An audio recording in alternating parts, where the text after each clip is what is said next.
تو کچھ فائدہ نہیں، لیکن جب پوری طرح یقین کر کے ایک بات کو مانا جائے تو پھر کسی کا حق نہیں کہ اس کی تفصیلات اگر اس کی عقل کے مطابق نہ ہوں تو ان پر حجت کرے۔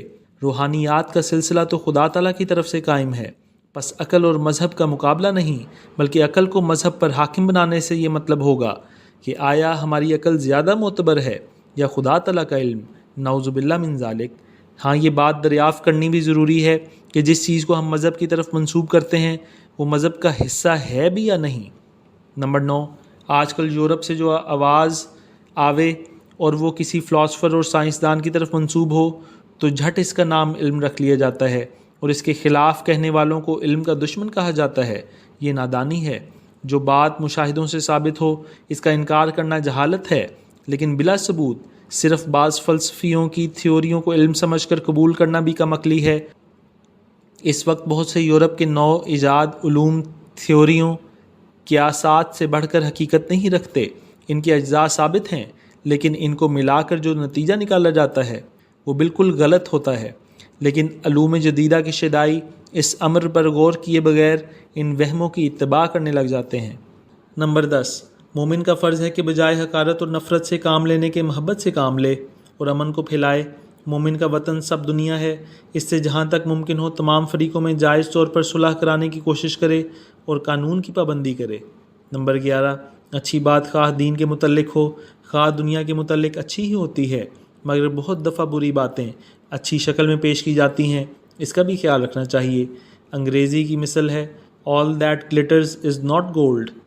نمبر 12، دنیاوی ترقی کے ساتھ اگر دین نہیں تو ہمیں کچھ خوشی نہیں ہو سکتی، کیونکہ اگر یہ اصل مقصد ہوتی تو پھر ہمیں اسلام اختیار کرنے کی کیا ضرورت تھی؟